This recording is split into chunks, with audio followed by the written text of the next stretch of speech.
రాజశేఖర్ రెడ్డి గారి సంక్షేమ పాలన మళ్ళీ రావాలి.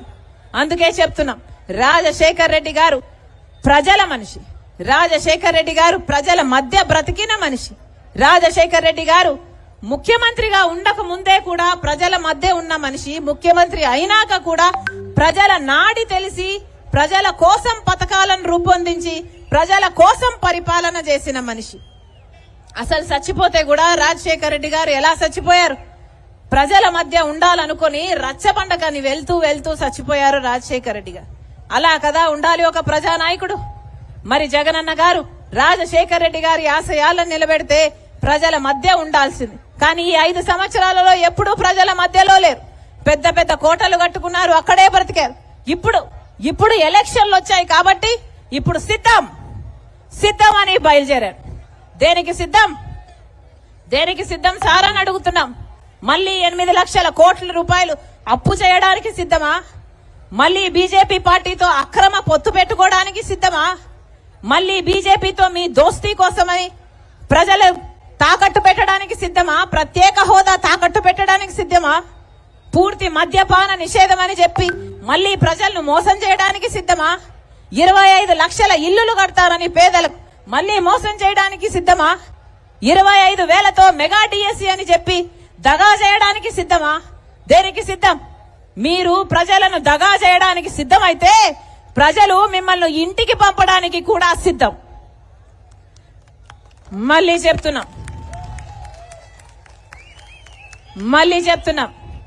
ఈరోజు మనకు మళ్ళీ ప్రత్యేక హోదా రావాలి అంటే అది ఒక్క కాంగ్రెస్ పార్టీ వల్ల మాత్రమే సాధ్యం. రాహుల్ గాంధీ గారు చెప్పిన మాట ప్రత్యేక హోదా ఫైలు మీదనే తాను ప్రధానమంత్రి అయిన రోజున మొట్టమొదటి సంతకం ప్రత్యేక హోదా, ఆంధ్రప్రదేశ్ కు ప్రత్యేక హోదా ఫైలు మీదనే సంతకం పెడతానని చెప్పాడు. ఆ మాట పట్టుకొని రాజశేఖర్ రెడ్డి బిడ్డ ఈ రోజు ఇక్కడ నిలబడి ఉంది.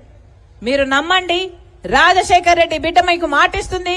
ప్రత్యేక హోదా రావాలి అంటే మళ్ళీ కాంగ్రెస్ పార్టీ అధికారంలోకి రావాలి. కాంగ్రెస్ పార్టీ అంటే రాజశేఖర్ రెడ్డి గారి పార్టీ, మీ పార్టీ, మన పార్టీ. రాజశేఖర్ రెడ్డి గారి సంక్షేమ పాలన అందించిన పార్టీ కాంగ్రెస్ పార్టీ. మళ్ళొక్కసారి అవకాశం ఇవ్వండి, మళ్ళొక్కసారి కాంగ్రెస్ పార్టీని ఆదరించండి. మళ్ళీ మనకు ప్రత్యేక హోదా కావాలన్నా, పోలవరం ప్రాజెక్ట్ సాధ్యం కావాలన్నా, రాజధాని రావాలన్నా, మనకు ఏ మేలు జరగాలన్నా, మన బిడ్డలకు ఉద్యోగాలు రావాలన్నా, రైతులకు రుణమాఫీ జరగాలన్నా, పేదలకు ఇల్లులు కట్టాలన్నా, ఇవన్నీ జరిగినాయి కాంగ్రెస్ పార్టీ వల్ల. రాజశేఖర్ రెడ్డి గారి కాంగ్రెస్ పార్టీ. మరొక్కసారి ఆశీర్వదించండి. రాజశేఖర్ రెడ్డి బిడ్డ మీకు మాటిస్తుంది, మళ్ళీ రాజశేఖర్ రెడ్డి సంక్షేమ పాలన మీ చేతుల్లో పెడతానని మీ రాజశేఖర్ రెడ్డి బిడ్డ మీకు మాటిస్తుంది. నా గుండెలో నిజాయితీ ఉంది. నా పుట్టింటికి మేలు చేయాలి అన్న తపన నాలో ఉంది.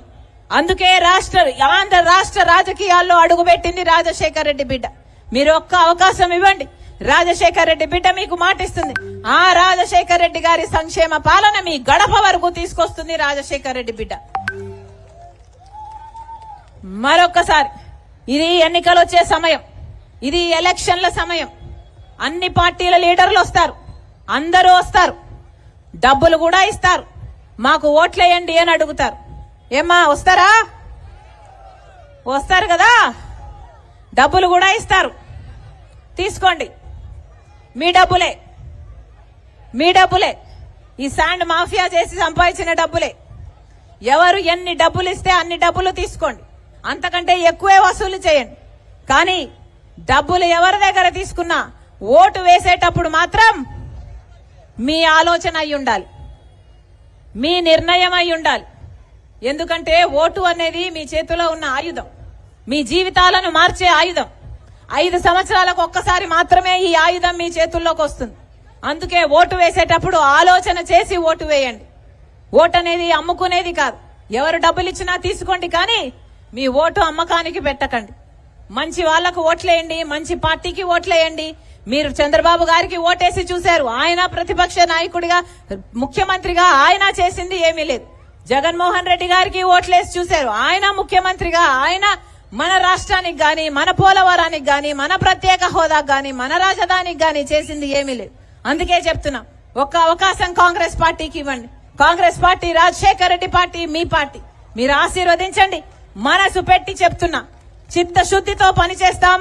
రాజశేఖర రెడ్డి గారి సంక్షేమ పాలన మళ్ళీ మీ చేతుల్లో పెడతానని రాజశేఖర రెడ్డి బిడ్డ మీకు మాటిస్తుంది.